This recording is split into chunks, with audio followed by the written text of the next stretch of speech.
Hello, everyone, and welcome. My name is Jace White, Program Officer with the National Committee on U.S.-China Relations. I'm joined today by Professor Jing Tsu, whose newest book, Kingdom of Characters, The Language Revolution That Made China Modern, hit bookshelves earlier this year.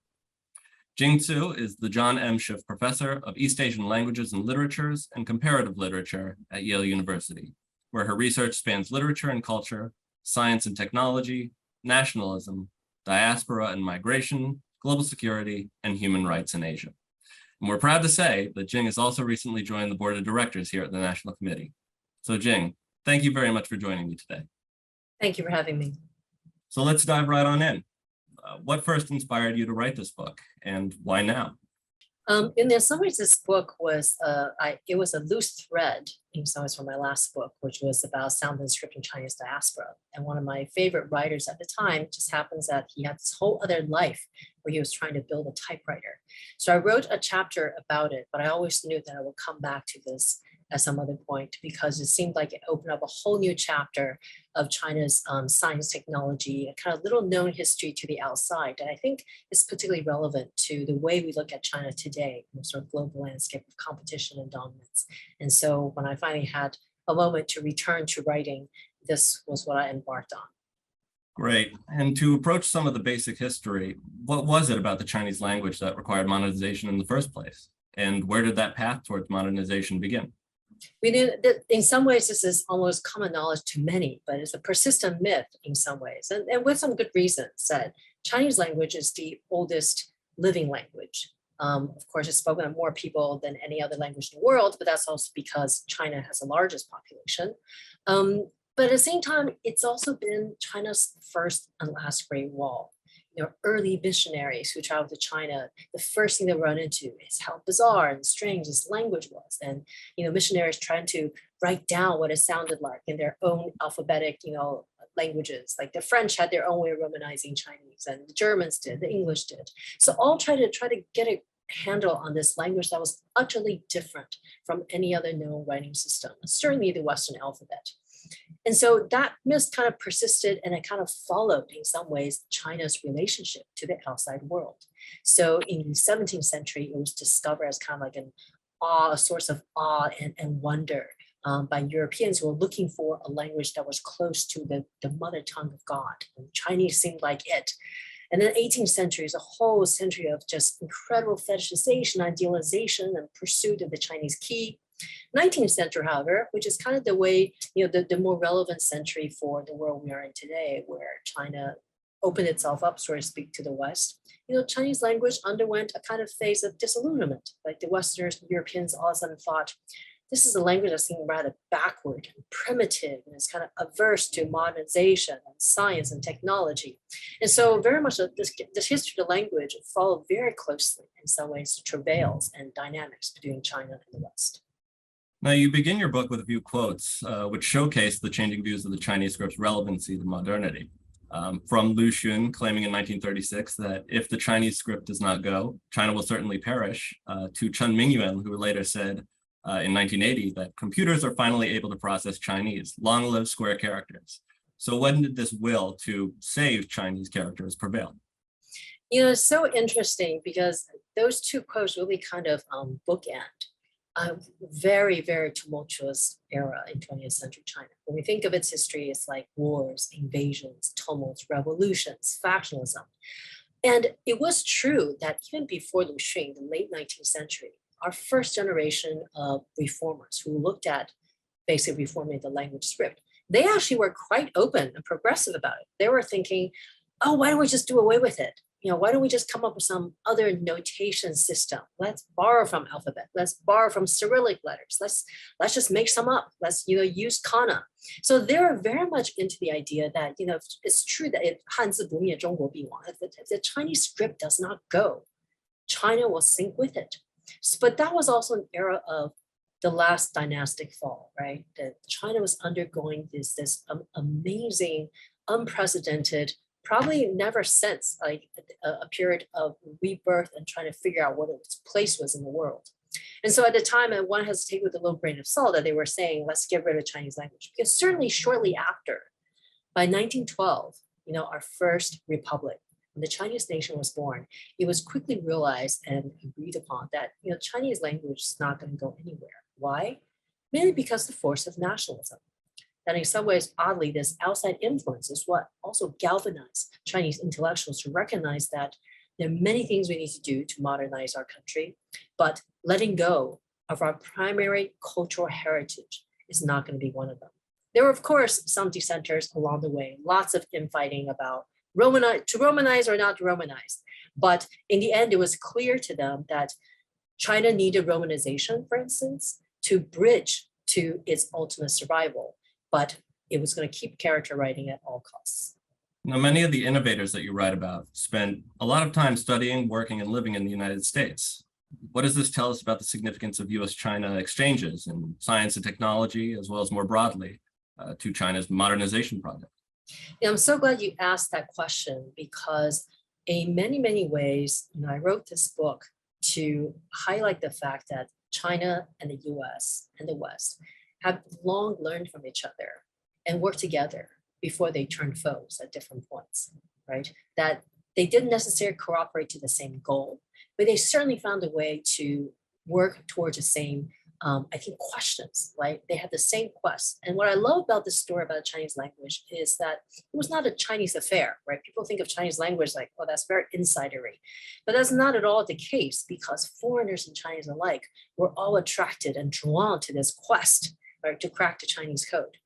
And a group of very important forgotten players in this history are actually Chinese Americans in America. So there are two instances of this. One actually I wrote about. The other one I didn't get to dig into too much, and there's a reason why. So the one I wrote about was this man named Francis Lee, who came to the United States shortly after 49. He was an MIT student, a star, but at the time he came under the tutelage of Samuel Caldwell, which some people actually credit as the father of Chinese computing. I'm sorry, there's motion sensor in my office. I might just leave it as is if you won't mind. It's a little, let me just That's fine. wave. Yes, thank you. Yale saving energy these days as well, as we all should. So in any case, that Francis Lee was a graduate student who, when Samuel Caldwell was first consulted and was in this very small meeting about how to build a machine that could basically use Chinese, a kind of early digital machine, kind of the first Chinese computer. This graduate student, Francis Lee, was in the room. But it was very quickly left out of official memos, but was recognized within, if you look through the archives, that he was actually critical and actually contributing to the Chinese part of the project, which is basically the backbone. But as we know many times over, these contributions tend to fall out of history. And for some reason, perhaps a political sensitivity that they didn't want to see a Chinese scientist involved. But Francis Lee was absolutely critical to this. And that's so even though people talk about Samuel Caldwell at MIT as kind of history of Americans cracking Chinese computing, it was actually also Chinese American, who was able to bridge this divide between China and the West and to really kind of transfer knowledge back and forth. And he even went back to Beijing to help Tsinghua University build its first microprocessing lab. Now that's one story. And even an earlier one, the 60s, is another man who co-authored this very seminal paper on machine translation with this IBM director, Gilbert King. And this paper was also vital for the development of a standardization of a computer encoding that we all use today. Whether you type any language script in a computer, it basically goes through this conversion process with something called Unicode and gets delivered to the end users on the computer. And this paper also had a Chinese co-author, and I could barely find any information on him. And he is this very source. So there's at least one or two generations of Chinese American contributions to this development of not just Chinese digital technology, but I think just computing technology in the United States that is still, I think, waiting to be uncovered and waiting to be accounted for in full. Now to switch gears a little bit, has there been a sense of cultural loss in China having modernized this millennia-old character system? For example, and to say nothing of the political implications, has character simplification impacted the appreciation for calligraphy as one of the high art forms? It's very funny you should say that because just recently in April, there was a new regulation in China that set out to essentially weed out and to ban what it called 怪字, like strange scripts, like unauthorized and very unorthodox fonts that's generated just digitally. You know how, like, we have certain fonts that we use in our computer, like Geneva or Helvetica, et cetera, et cetera. In China, it's actually been a huge thing to their font competition. You come with different ways of, having different styles of Chinese writing.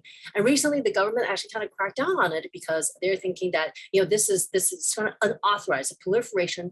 And I suspect that behind it is the idea that because it required no craftsmanship, it's just some manipulation with some vectors and, codes in the computer. So in some ways, like, it always wants to preserve a certain kind of cultural distinction, right? A kind of cultural history behind the writing itself. Although it's a very interesting process because when we think about it, it is true that the Chinese characters still look, they still talk and walk the same, right? If I email you or you were to text me, but behind it is completely transformed, right? It's not put together with ink on paper. Is literally kind of broken down to binary codes and it's sort of disseminated like every other information through the computer. And so I think in general, this idea that there's a cultural loss, I'm of two minds about this. I mean, as a historian of science technology, I would say this idea of cultural loss, this argument has been made every time that there's a new innovation, technological innovation, right? Telegraphy, there's a worry that we wouldn't be able to write anymore because all this is kind of being, people try to save money because they were charged, by the word. So they were shorten the text as, the message as much as possible. We certainly know with texting, I mean, certainly our parents would know the fact that nobody knows how to spell or even possibly write anymore. So I think that's part of the larger concern. It's not unusual or distinct to China, but I do think at the same time, obviously as a native speaker, a native user of Chinese language, I do think there's something, I do think there's a certain sense of loss, but I would say it has to do with the fact that we know that when you write something down, it actually sticks to your memory. You learn better than if you just type it out on the notepad.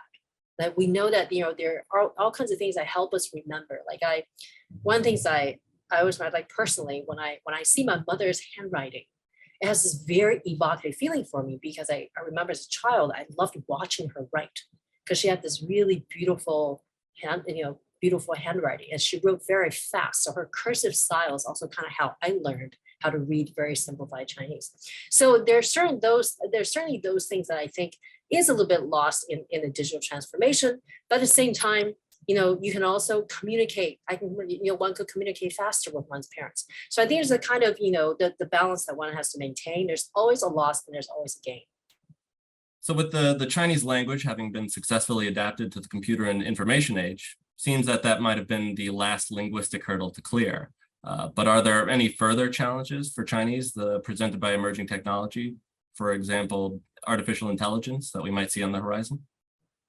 Oddly enough, the two are actually kind of related because without digitizing Chinese language, right, without entering a Chinese character writing into the computer, you would not have been able to move on to the era of machine translation, automatic translation, which was actually one of the original areas where early AI was applied in the post-war period. And in many ways, because China had to catch up in these things, and in some ways, precisely because it figured out how to fit its complicated writing system into a kind of alphabetic dominant infrastructure for technology. It actually ended up learning a lot more in the process, right? It learned both how to adapt its language peculiarities in the digital realm, but also to master the strengths of the alphabet system.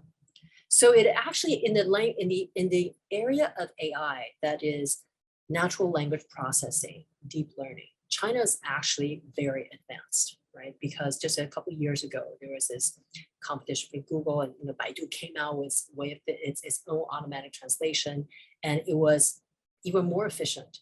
Also because they figured out in some ways they were better at certain kinds of operation, like predictive texting or segmentation. Because to cut a long story short, that if you know Chinese, like knowing which characters are actually to be read together is actually very important, right? If you don't know that, you'd be looking up every character as though we're an individual unit. And most Chinese, unlike the long-standing myth that says it's monosyllabic, does not work that way. It often characters occur in pairs. They're not just standalone characters. So in that sense, I think the two actually one led to the other. And we have much to expect, I think, to expect from China in the area of artificial intelligence and natural language processing. Great, thanks. And I'd actually like to return to an earlier question or expound on an earlier question that we had asked. I'd like to ask about the state of cooperation or lack thereof currently between Chinese and American computer scientists. Well, it's interesting you should ask that question since we're just very much on the heels of just, I think, reeling back from the China initiative under the DOJ that had been going on for a few years, which actually turned some Chinese American scientists away. As we had worried about during this process, it actually even discouraged Chinese students from coming to study sciences, and they usually come in the STEM fields to come to the United States. And that was, in some ways, if that trend would have preempted people like Francis Lee, right, that I talked about in it was chapter 6. And the state of cooperation now, unfortunately, I think is kind of rather subject to the tide of international politics. There's extraordinary, in some ways, an unprecedented level of competition between China and the US. This is not a kind of rivalry we have seen before. We're looking at two comparable powers going for the next gold ring in the area of science technology. So my personal hope is where research is concerned, where science is concerned, it should be borderless. And I think as for what that engenders, as for the advantages that each country may lose, let the policymakers decide that. But I think there has to be, and I think the National Committee certainly agrees with this one, is that there has to be some nexus of cooperation, communication, and exchange. Like in the 1960s, when the National Committee was actually the only organization that kept this flow going between China and the US, a trickle, I would say. That we know that history tells us, things come in cycles and ebbs and flows. And this age of great power competition, as some will call it, will also pass. I just hope that by the end of it, we'll actually have a common landing on which we can still flow things moving forward. So for one final question, I'd like to ask why you wrote the book the way that you did, where you focus on both human characters and written characters. A lot of the history of China, or history in general, we tend to focus on the big people, the revolutionaries, the martyrs, the villains. And this book is very much about what I call the second and third stringers of history, who really had to pick up the pieces after revolution and think about how do we move China forward. They were the people who had to build step by step. And that's why every chapter of my book is actually, even though it's a kingdom of characters about written characters, it's also more importantly about the human characters behind them that went through every phase of failure, who tried to reach far, who through their successes and failures and setbacks helped propel the next stage in the Chinese script revolution forward. And that's essentially, in the end, how I wanted to convey this is, I think, through the stories of people, because it's very much about putting the reader into China's shoes and China's shoes and China into their shoes. So that's what I was hoping to do with the way that the book is written. Well, this has been a great and informative conversation, and thank you so much, Jing, for joining us today to discuss your new book and share your insights. And again, that's Kingdom of Characters, the language revolution that made China modern. It's an excellent read that has something for everyone, and I highly recommend it to any of our viewers. Thank you again, Jing. Thank you so much.